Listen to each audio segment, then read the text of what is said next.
Good afternoon, everyone, and welcome to this intelligence briefing. Supplier risk, what are you exposed to? I'm Hannah Deacon, business analyst at Themis, and I'll be moderating this intelligence briefing today. I think that now is a good time for this intelligence briefing, given the news over the summer that, after a period of intense negotiations, the European Parliament has adopted the groundbreaking Corporate Sustainability Due Diligence Directive, following amendments made to the European Commission's initial proposals. This is really all an attempt to address escalating global concerns surrounding environmental degradation and human rights abuses by putting the onus on companies to identify, prevent, and mitigate any adverse effects that their activities may have on human rights and the environment. So today, in the spirit of that, we are going to talk about why it's so important that you thoroughly scrutinize and risk assess your suppliers, some of the risks you face if you don't, and some case studies of companies who've fallen into that trap before. We will finish off talking about a best practice framework for safeguarding against these risks, and some of the digital tools which can help you with some of the issues we will discuss during this intelligence briefing. But first, hopefully you already know who Themis are, but by way of a brief introduction in case you're new to us, we are a purpose-driven anti-financial crime digital tech platform, and our goal is to reduce the global impacts of financial crime and to help clients manage their specific financial crime risks. We do this through a combination of tech innovation and threat-based intelligence, insight, and analysis. Before we get started with the session, I'm going to start off introducing our panelists.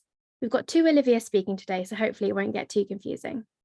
So we'll start off with Olivia Dakeen, our insight manager, who is a financial crime researcher with a particular focus on modern slavery, human trafficking, and environmental crime, and who has spearheaded much of our research into supply chain risks. We've also got our other Olivia Baker, here with us today, who is a financial crime researcher in our insight team with a focus on jurisdictional risk. And I know Olivia has already been looking a lot into some of the recent and upcoming regulation around this area that's really relevant to this discussion. And last but not least, Molly Smith, our customer success manager, who will be talking to us today about our digital tools. So once we've scared you enough with tales of what can go wrong when you don't scrutinize your suppliers hard enough, she'll be showing you how we can help and how to ensure that doesn't happen to you. So, Olivia D, I was hoping you might be able to kick us off by setting the scene. Why is it so important that people scrutinize and risk assess their suppliers with regards to financial crime? Yeah, absolutely. So there are a number of really important reasons why you're going to want to check your suppliers in this way. And I think we're going to probably cover most of them today. So regulation, legislation, reputation, investors and customers, because it just makes good business sense. The list kind of goes on, but I'm going to start off focusing on the kind of macro, ethical, environmental and social reasons why it's so important before we go into the more kind of focused threats to your business specifically. So to start off quite broadly, as I'm sure everyone on this call as procurement experts knows and understands, in a globalized society where there's a lot of focus on specialism, very few companies really undertake everything in-house, and actually instead they're connected to a very vast global network through relationships with third parties, and those third parties, subcontractors, suppliers, third-party relationships. It's a bit like 6 degrees of separation, really. And this obviously exposes you to a huge amount of financial crime risk through the network of third parties. That could be sanctions evasion, terrorist financing, bribery and corruption, etc. So to pick out a couple of specific financial crime risks as examples, which have been particularly relevant to my own research and which I hope show the real world impacts to really convince you of the importance of scrutinising who you outsource to. Last year, the International Labour Organization estimated that over 28 million people worldwide, and that's equivalent to the whole population of Shanghai, are actually working in situations of forced labour. And it also stated that 86% of forced labour is found in the private sector. So that's a really high proportion which your own business may be exposed to. And another shocking statistic, if we just stay for a second on the supply chain risks of forced labour, because it's really prevalent and it's a massive risk. So figures from the Responsible Sourcing Network indicate that twice as many people worldwide were in forced labour in 2018 as they were taken to the Americas during the 300 years of the transatlantic slave trade. So if you think about those figures, it's such a stark contrast, and it's really likely that the huge number of businesses that have links to forced labour are using a supplier that may be exposed to forced labour themselves. And if you're not careful with your supply chain, then you could be inadvertently funding terrorist activities or armed conflict groups. This is a particularly pertinent risk at the moment in relation to the transition to the green economy, particularly. So many of these so-called critical minerals, like nickel, copper, lithium, they're linked to a vast array of issues, including violent regimes, robbing indigenous groups of land and access to water, introducing toxic species to the ecosystem, things like that. And significant reserves of these minerals, they're located in states that are perceived to be both fragile and corrupt.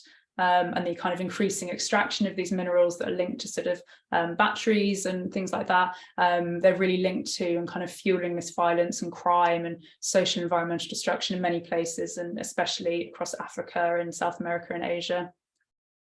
One last example, tax evasion is another one. So if you're rewarding companies who engage in tax evasion with your business, then you're kind of helping them in their efforts to deprive governments of really essential income, which could actually be spent on public services and infrastructure. And this affects lower income groups and individuals disproportionately. It really reinforces and widens the wealth gap across the globe by robbing individuals of access to these services. So, you know, there's the risk that you're opening yourself up to criticism and penalties, etc., but also that you're actually inadvertently helping to fund and support this sort of nefarious activity, which is having a really tangible detrimental effect on society as well. That's great, thank you. I know you've also been doing some research on the links between financial crime and climate change, which links to companies' ESG agendas. So can you briefly tell us a bit about that aspect? Because it feels like there's another reason to care about what's going on in your supply chain. Yeah, there definitely is. So we talk a lot at Themis about the link between financial crime and climate change. And as you say, I've done a lot of research on this issue recently. So I'll try not to go into too much detail because it could be its own webinar. I don't want to get too off topic, but very broadly speaking, you know, the detrimental environmental impacts of waste crime, of illegal deforestation, of logging, of illegal mining, you know, all of these things, which are financial crimes, in essence, you know, they're financially motivated, financially driven. They all release greenhouse gases into the atmosphere, other toxic pollutants which damage the air quality, land, water sources, things like that. The illegal wildlife trade, that's a really big one. That results in biodiversity loss, and it damages the really delicate balance of kind of ecosystems as well. Growing drugs, that's often very water intensive, very energy intensive. Modern slaves, human trafficking victims, they're often used to undertake a lot of these activities like deforestation, like drugs trafficking, drugs agriculture. There are so many links. Most of them have a really huge social as well as environmental impact. So, you know, a supplier risk assessment, it forms a really pivotal part of your ESG agenda, because mitigating against financial crime is actually a really, really important and good way of tackling climate change. And you can set your own ESG agenda, but if you're going to outsource to people who don't share that, then you're really risking reducing the efficacy of any of your own measures. So yeah, supplier risk assessments can be like a really good first step in effective supply chain due diligence. And supply chain due diligence is something which Global Witness, for example, claims has the potential to tackle the trade of conflict minerals far more efficiently and effectively than other options like mineral certification, for example. So it's one very sector-specific example, but it shows it's a really good ethical way of conducting your business. And, you know, these big NGOs are really advocating for companies to undertake effective supply chain risk assessment. Thinking about something like bribery and corruption, for example. So a lot of people might consider this a less kind of impactful or harmful crime than something like terrorist financing or wildlife trafficking. But it props up the power of individuals and regimes who also enact human rights abuses or kind of violences, or might be involved in other illegal activities as well. It also has a really detrimental social effect, and it actually poses a challenge to really basic human rights in a lot of places in the world, and equitable access to key services like healthcare, you know, robs people of their ability if they don't have the right context to access these services like legal aid or healthcare education, for example. And it can also be a really gendered thing. So many parts of the world where corruption and bribery are commonplace, and maybe more part of a kind of cultural norm, women often have fewer economic resources, and they're often also primary caregivers, so they're more likely to come into contact with bribery and corruption via public services like healthcare and education. And so they often have to rely on sexual services if they want to engage in this kind of barter system, because they don't have as many financial resources themselves. So making sure that there are effective controls against corruption and bribery in your supply chains, it can actually help to try and change the sort of acceptability and the landscape of these pervasive practices that can be extremely damaging to often more sort of disenfranchised portions of society. And it has an impact not just on your ESG agenda, but on kind of EDI globally as well. And so I think, in terms of ESG, it's good to think about it, not just about what you do in a business capacity, but thinking about that as a sort of an extension of what you do in your personal life as well. So I think, most people on this call, I'm sure that they wouldn't be helping criminals out kind of in their home life, in their personal life. So, why would you at work? I think people's morals can sometimes maybe be a bit lax when they're at work. There's something of a sort of bystander effect, or a feeling of maybe anonymity or safety in numbers, or, it's not my job, it's not my responsibility. The business sort of seems like a separate entity, something else you're working for. But, a business is really just a set of people working together. And if those people in their personal lives are going to, maybe they would stop buying products from a company, for example, that they thought was financing or enabling the war in Ukraine, or using China's internment camps to make clothes and cotton. There's no reason that you shouldn't do the same thing in your working life. Kind of boycotting these practices in these companies, and supply chain risk assessment is really the primary means of doing that. Thank you so much, Olivia. That was a really interesting kickoff to the session. I think it's clear to say why it's such an important exercise and what some of the benefits of doing so are for society and the world as a whole. However, I know that people will be worried about compliance and staying on the right side of legislation and regulation, which can be a complex landscape to navigate, particularly for businesses operating transnationally. Olivia B., perhaps you could talk us through some of the specific global and international regulation and legislation around this area to flesh out the compliance angle. Yeah, of course. So I guess to jump right in, one of the really pertinent ones to our UK audience in particular is the Financial Conduct Authority's SYSC 8 general outsourcing requirements, under which firms across the financial services industry must essentially ensure that they take steps to avoid undue risk when relying on third parties. So this fundamentally means that firms are responsible for risk assessing their relationships with third parties. And part of that is doing etiquette screening, risk assessment, and due diligence. And failure to comply with these requirements has seen a number of companies actually be fined by the FCA. So it really is an important piece of regulation to keep in mind. It's also supported by a number of international pieces of legislation, which have become increasingly prevalent over the last few years. So a really notable one that I'm sure we all know about is the EU Corporate Sustainability Due Diligence Directive, which you actually mentioned earlier and which the European Parliament adopted just this summer. This requires EU companies to conduct due diligence checks on their suppliers to ensure that they are complying with human rights standards and environmental protection regulations, for example. So this will initially apply to the larger EU companies that have over 1,000 employees and a turnover of more than 300 million euros. And many countries also have their own specific pieces of legislation. Many people know about the French duty of vigilance law, for example, which is actually one of the most comprehensive to date, and actually one of the earliest ones of these sorts of laws to be brought in. This vigilance law requires relevant companies to establish what they call a vigilance plan, which is outlining the effective measures to identify risks and prevent severe impacts on human rights and the environment, resulting from the activities of not only their company, but also its subsidiaries, subcontractors, as well as their suppliers. Australia has the Customs Act Amendment to ban goods made using forced labor, and Norway also has a Transparency Act to require companies to conduct human rights due diligence assessments on their own operations, as well as across their supply chain. The UK government has also updated the Transparency in Supply Chains provision located in the Modern Slavery Act in 2021. And most recently, Germany has brought into force the Supply Chain Act at the beginning of this year. There are also some more targeted bits of regulation around specific financial crimes, particularly around forced labor, as we've mentioned before.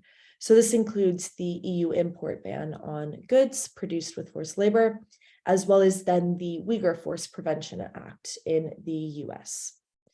Anti-money laundering and terrorist financing regime requirements are another big one to be aware of, and are set out in the UK, just to take one example, in the Proceeds of Crime Act, the Money Laundering, Terrorist Financing, and Transfer of Fund regulations, as well as then the Terrorism Act. Thanks, Olivia. That really illustrated the range of regulations and pieces of legislation around this issue. Adding to that, a particularly pertinent issue at the moment is sanctions evasions or breaches of sanctions requirements, particularly given many countries' sanctions on Russia, as well as ongoing restrictions on trade with countries like Iran, Venezuela, and North Korea, as well as country or governing body-specific sanctions relating to individuals or themes, like human rights abuses or corruption. And the fact that sanctions can evolve and develop so quickly, can you describe for our audience the importance of staying on top of these sanctions regimes?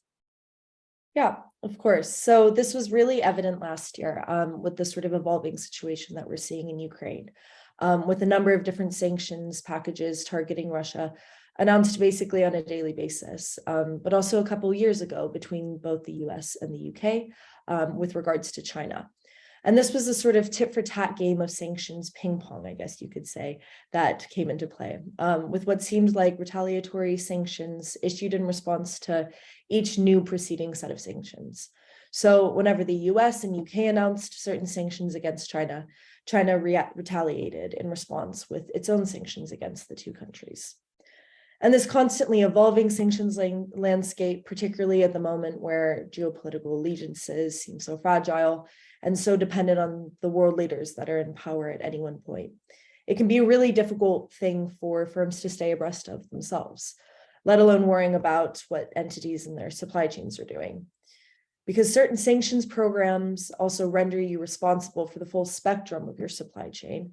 For example, if cotton from Xinjiang enters the supply chains of companies in the US, they are in breach of legislation put in place in response to the human rights abuses in that region.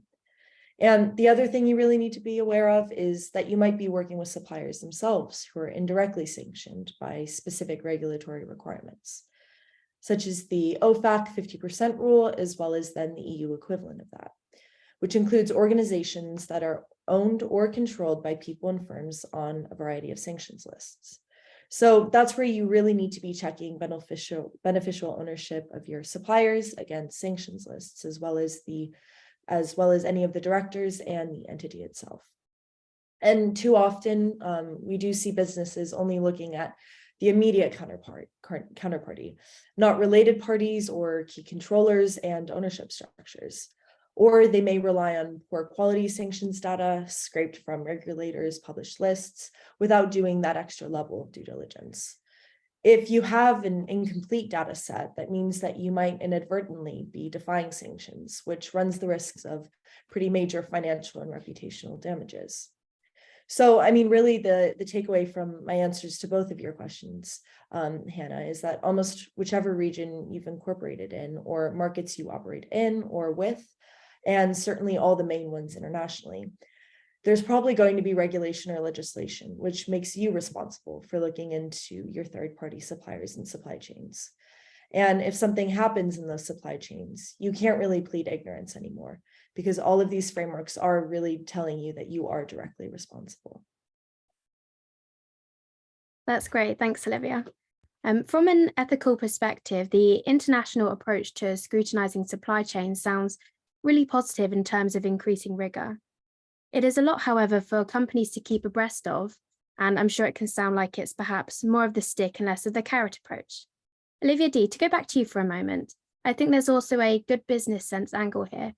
Can you talk us through some of that aspect, so why businesses may ultimately find it profitable to undertake these sorts of risk assessments, and to scrutinize their suppliers in this way, not just from the point of view of avoiding regulatory fines? Yeah, definitely. So obviously there is the compliance angle, which Olivia B's talked about, and avoiding fines. You know, there's a huge risk to your reputation in that way. It's very easy to see from any number of case studies when your links to financial crimes become exposed. That can affect, your customers, your clients, your suppliers, your staff, and really all of your business relationships, all manner of people not wanting to work with you any longer. And that reputational risk, as you said, it can come from negative news stories, from boycotts, from protests, from negative reports from NGOs, specific campaigns against your company. But yeah, you're right, framing, I think, these sorts of exercises purely as box ticking or kind of regulatory necessity, or the sort of avoiding of a negative, isn't really the whole picture. And I think businesses should recognise it as a positive opportunity, because by taking a proactive approach, by really publicly reporting on this, on the kind of related risks, on the mitigating actions that you're undertaking, then companies can really demonstrate their commitment to responsible and sustainable sourcing to stakeholders, as well as customers. But in doing so, they do really make themselves more attractive as a business prospect and an investment opportunity. And this is, yeah, really important. So clients and customers, they do vote with their feet, vote with their wallets. So a really obvious example is fair trade. So between 2004 and 2016, retail sales of fair trade products rose by nearly 10 times. And one recent study also found that 60% of consumers said that they would switch products if they knew that human trafficking or forced labour was used to create it. And I know that obviously what people say and what people do, it can sometimes be two different things, but I think awareness of firms' responsibilities for their suppliers has really, really risen in the past couple of years. And I think the pandemic had a lot to do with that as well. And the public are making more informed and more ethical choices about where they put their money. And in terms of things safeguarding against like sanctions, that sort of stuff in your supply chain, as Olivia B mentioned, I think that's really a no-brainer in terms of avoiding legal repercussions, certainly, and from a reputational standpoint. But I'd like to think that none of our audience would choose to be directly or indirectly supporting or enabling kind of dictatorships or violent autonomous regimes, for example. So, making sure that these regimes or these individuals are genuinely being starved of income and of interaction with global markets by ensuring that your supply chain is enforcing sanctions is a really great way of doing your part for international justice, really, and upholding kind of human rights and democracy. That's really interesting, Olivia. Could you perhaps give any examples to help illustrate this? Yeah, of course. So an example that maybe is a bit closer to home and more easy to visualize in terms of sort of checking your suppliers' guards. So cybercrime is an extremely important one. It can obviously have a huge impact on your business and its customers. If you lose customer data, that can have a terrible effect on client reputation relationships. But investing in cybersecurity and scrutinizing it down your supply chain, you can actually become much more competitive in your own pricing and your own market by doing this. So research shows that the costs of managing data breaches is predominantly passed on to customers.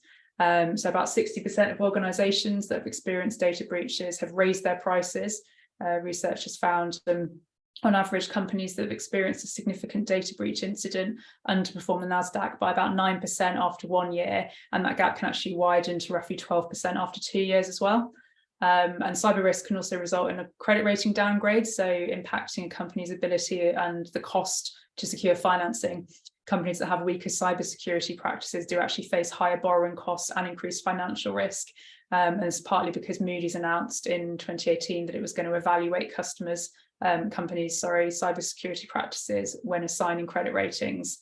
And Equifax is a company which actually had a data breach in 2017, and Moody's reduced its credit rating in 2019 as a direct result of that. But it's just an important step as well for pleasing investors who are becoming just as interested. So a really interesting article actually I read recently quotes the global head of social impact and human rights at Nestle, and he said that when he joined the company about 12 years ago, he might attend on average a call maybe once a month where investors would ask him about suppliers and supply chains and Nestle's controls in this regard. And he said that these days it's more like one call every kind of 2 days. So, that incidence of sort of investor scrutiny and interest has really increased. And in 2021, Just Capital, which is a company which monitors the effect of business on society, it found that companies that explicitly mention human rights in their supplier code of conduct tend to outperform those who have a code that omits them. And I can really second that because I actually used to be a freelance due diligence researcher.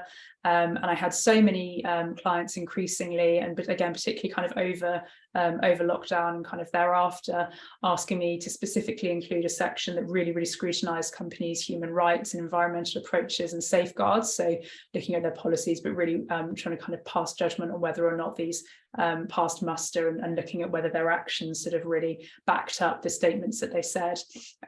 So yeah, increasingly I had clients that would really ask for this in my due diligence reports on prospective third parties, and that was therefore, you know, something that they were going to use to make a decision as to whether or not to do business with them. So it really is something that's becoming just as commonplace, I think, as adverse media searches, for example. And then just one last example, so Norway, its $900 billion sovereign wealth fund, which is actually the largest in the world, has excluded 4 major palm oil companies from its portfolio, citing deforestation risk. So that's a really good example of companies that have lost investment, really big investment, because of their kind of supply chain. And members of the Ceres Investor Network on Climate Risk and Sustainability as well. And this network comprises nearly 150 institutional investors who collectively manage over $23 trillion in assets. So a really powerful group. They've pressed companies like Kraft, DuPont and Mondelez to address deforestation through shareholder resolutions too. So by taking these risks seriously, you're opening yourself up to new investment opportunities, and you're really making sure that you aren't going to be excluded from any on these grounds as well. So yeah, there are lots of business benefits to engaging with your suppliers and checking out their financial crime controls. And it's very unlikely, I think, that a supplier is going to refuse to fill out a risk assessment if it means sacrificing your business. So there are lots of upsides, and I would say not a lot of downsides to doing this. Thanks, Olivia. I think it's good to frame both sides of the argument here in terms of the carrot and the stick approach, those active benefits as well as the avoidance of any pitfalls. I think it would be quite interesting and useful to go through a couple of case studies to illustrate how important this is. If you don't mind, so Olivia B, perhaps you can start us off with a couple. Can you talk to us about how some of the companies that haven't adequately scrutinized their suppliers and have suffered as a result? Yeah, so I'd say that one of the best known and most exemplifying to date actually is with the Boohoo example, which was subject to an investigation by the National Crime Agency in 2020, following a number of reports of worker exploitation in a Leicester garment factory within its supply chain. And that manifested as paying its workers less than minimum wage and not granting them holiday or sick pay, as well as pretty poor working conditions in terms of awful expectations on how far they could walk during their shifts each day and the temperature in which they were expected to work in. And this is an interesting one because this was investigated further. It was revealed that Boohoo's supposed supplier, Jaswell Fashions, had actually ceased trading 2 years previously and was no longer one of Boohoo's declared suppliers. Instead, an entirely separate and actually unidentifiable company was leasing and operating on Jaswell's former factory premises by using Jaswell signage. Boohoo stated that it was, and I quote, trying to establish the identity of this company and to review its relationship with any suppliers who had subcontracted work to the manufacturer in question. And I think this case really clearly demonstrates the importance of really knowing who your suppliers are, as well as actively monitoring existing partners rather than simply evaluating potential new third-party relationships. And the extent to which a situation can really blow up when this practice is neglected. And not only did Boohoo face pretty severe criticism within the media, but its share price plummeted and it faced a devaluation of around £1 billion. The scandal was estimated to have cost its founders more than £335 million in just the 2 days following the scandal. And I guess moving on to financial institutions, HSBC was fined by the FCA in 2021 for £64 million, which would have been 91 million had it not agreed to settle. And between 2012 and 2018, HSBC was fined for its failure to comply with the money laundering regulations. But crucially, this because its policies and procedures for 2 of its key automated transaction monitoring systems were not appropriately or sufficiently risk sensitive. and because it failed to consider whether scenarios covered risk indicators faced by the bank until 2014, and further failed to carry out timely risk assessments for the new scenarios rolled out after 2016. So this shows not only the importance of adequate risk assessment and ensuring that it is translated into appropriate policies, procedures, monitoring, and practice, but also for renewing them and conducting regular assessments rather than assuming that the landscape remains the same over time. The fine also covered HSBC's failure to maintain a list of correspondent banking relationships, so that necessary data could be fed in and monitored. So again, it's making sure that you're always documenting and risk assessing all those third-party relationships.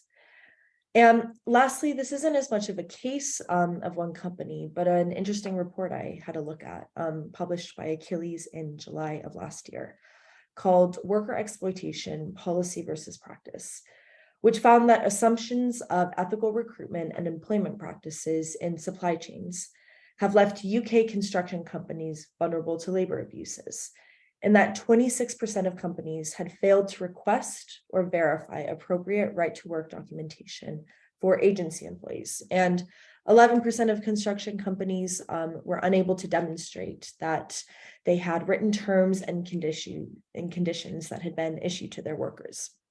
So I think it's really just a cautionary tale that you should never rely on assumptions, but should always make sure, in a sense, that you're crossing all those I's and dotting those T's.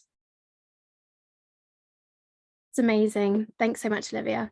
I really think that shows some of the repercussions of not looking at this third-party risk properly, and also the different ways in which that risk can manifest.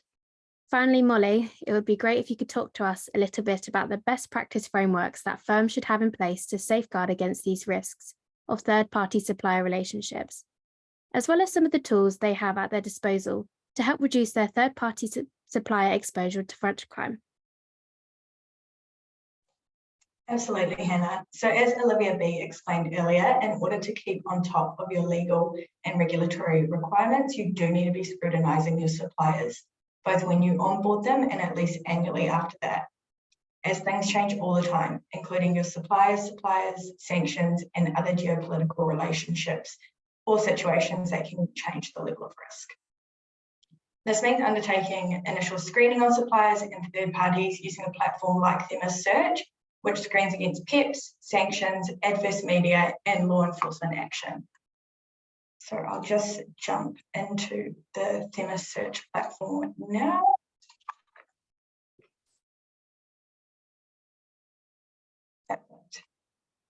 So I'll walk you through now what this would look like in practice.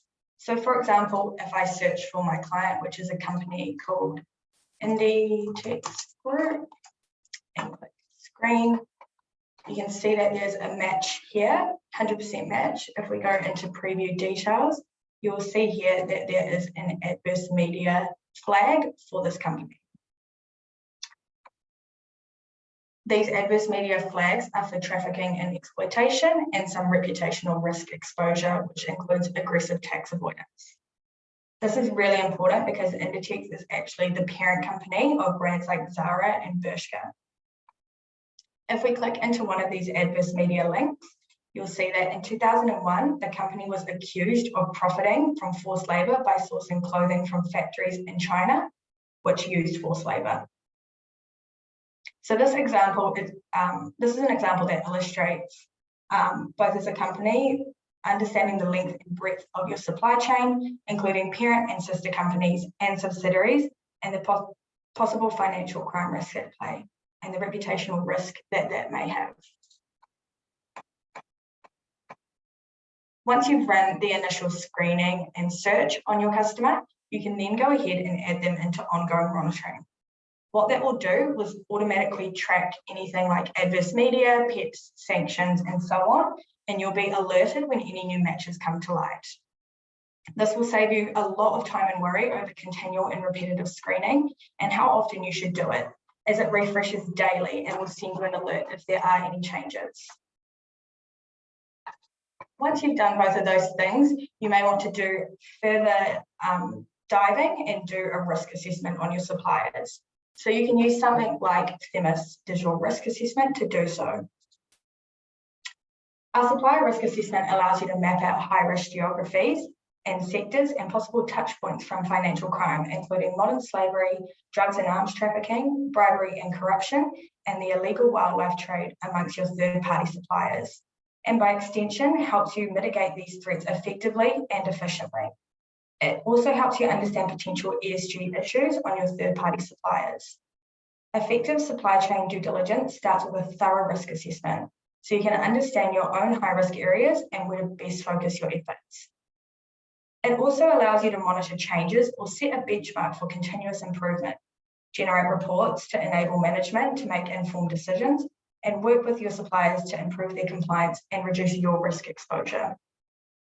You can access the assessment module in the top right of your screen, and there'll be an option to create an assessment. Once you press this button, you can go ahead and add a title, a description, and an industry.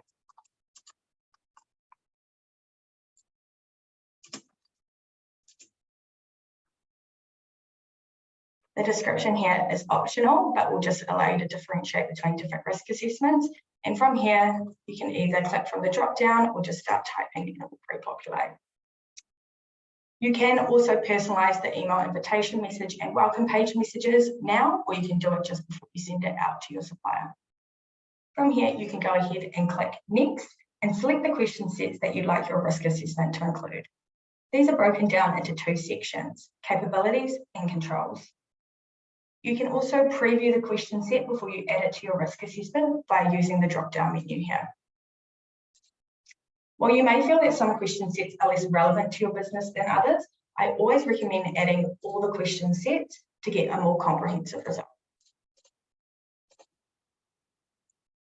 Once you click save, you'll find that your risk assessment has been created and it now appears on your dashboard here. If you open your risk assessment, it will allow you to add new recipients that you've previously sent risk assessments to, as well as new recipients.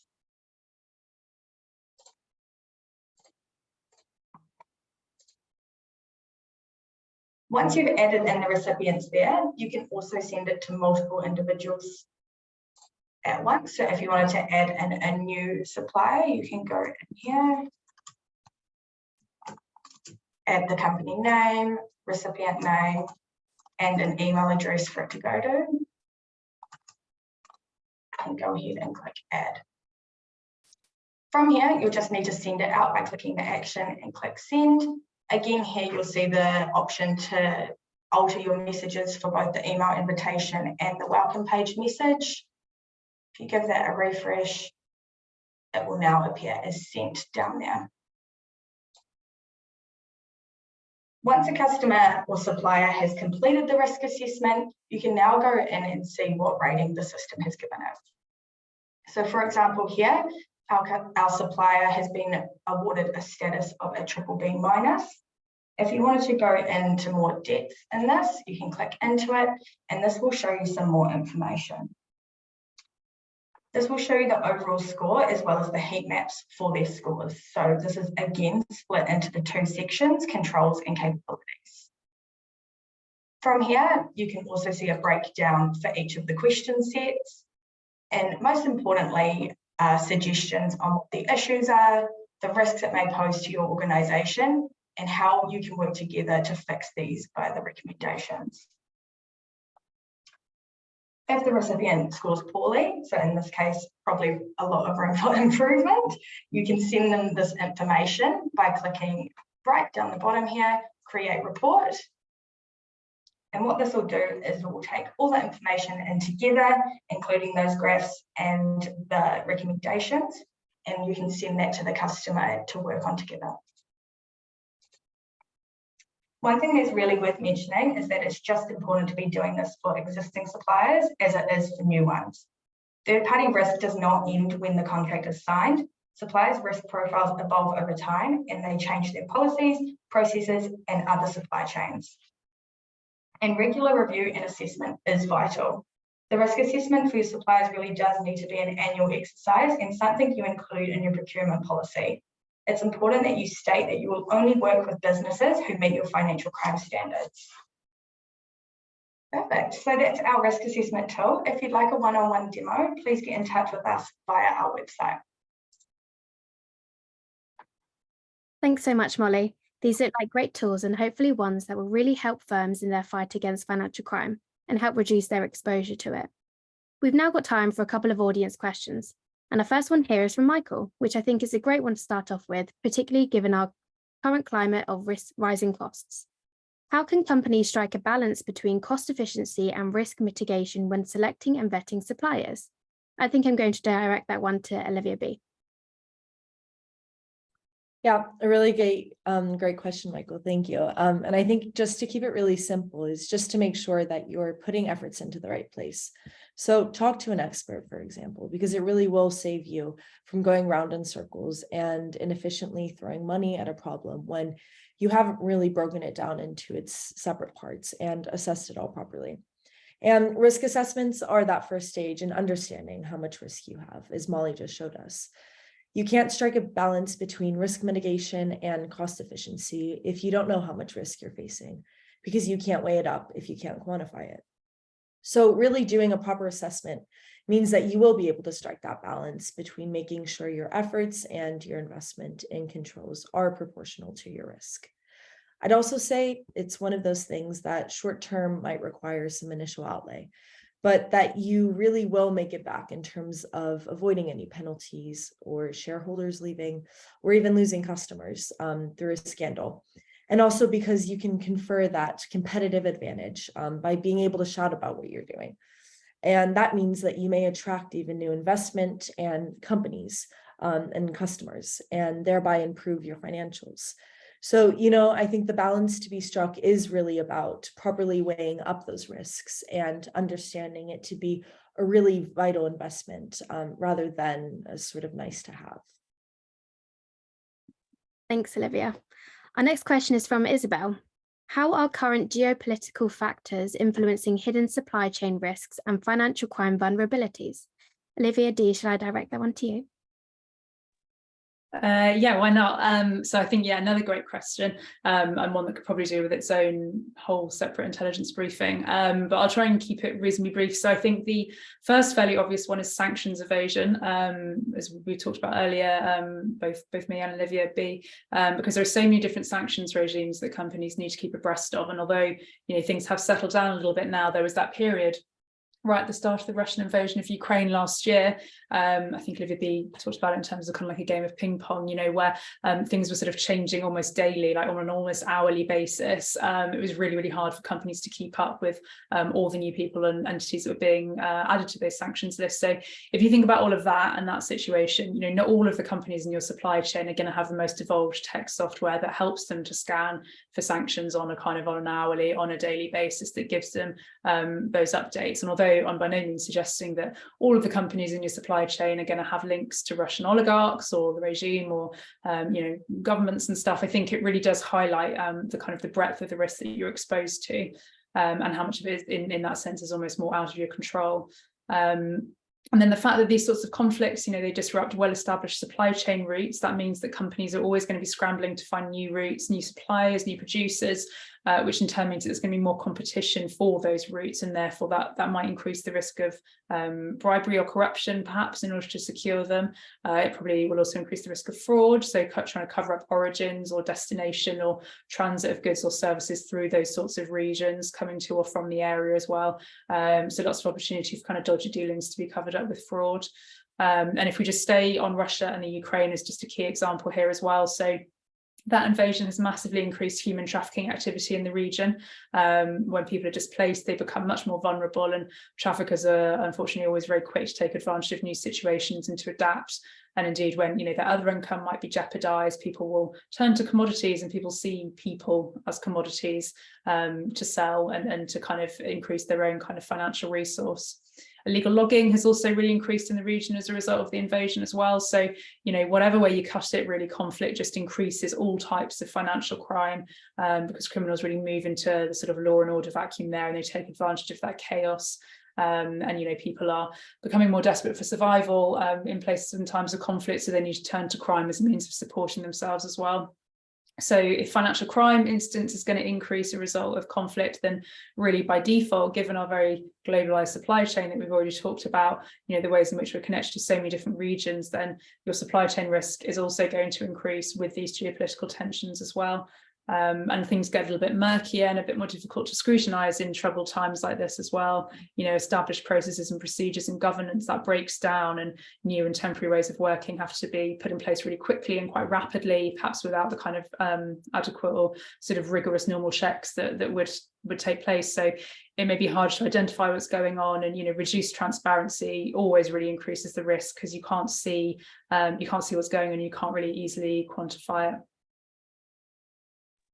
Okay, great.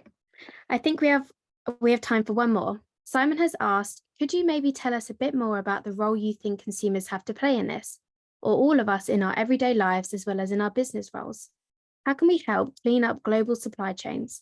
Olivia B, would you like to take that one? Yeah.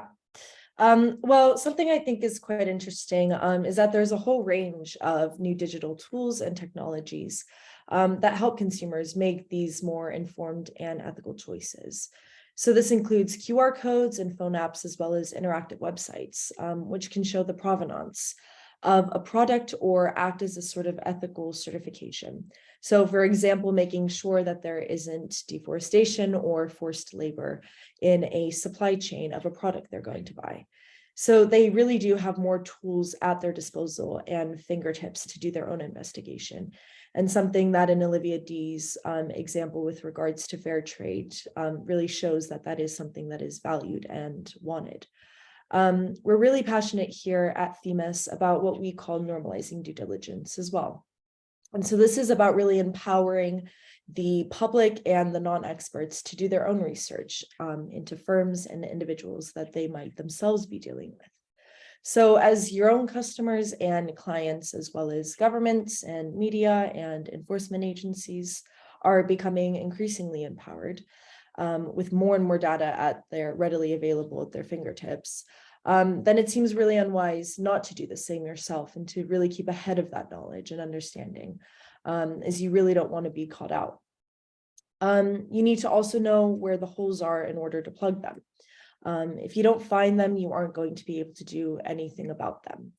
And talk about suppliers and supply chains is really becoming much more commonplace and normalized.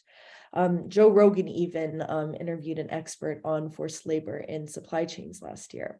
So this is a conversation that's going around in all circles.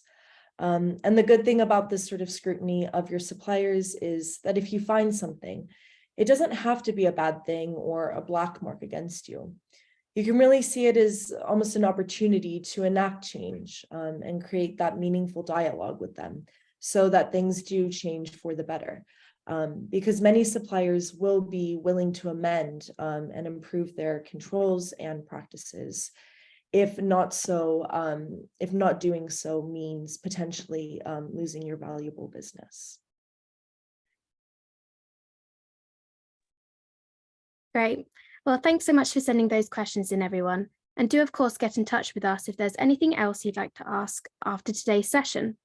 So I think we're going to leave it there for today, but do get in touch with us via the Contact Us form on our website if you'd like any more information about our risk assessment. We'll also be sending up a follow-up email with links to some of the things we've mentioned in this session, including more information about Themis search and monitoring and the risk assessment. So do look out for that. But do reach out if you have any further questions. I want to say a massive thank you to our amazing panelists and an extended thank you to everyone for listening. We hope you found it very informative. We hope to see you at our next intelligence briefing, and do enjoy the rest of your afternoon. Thank you.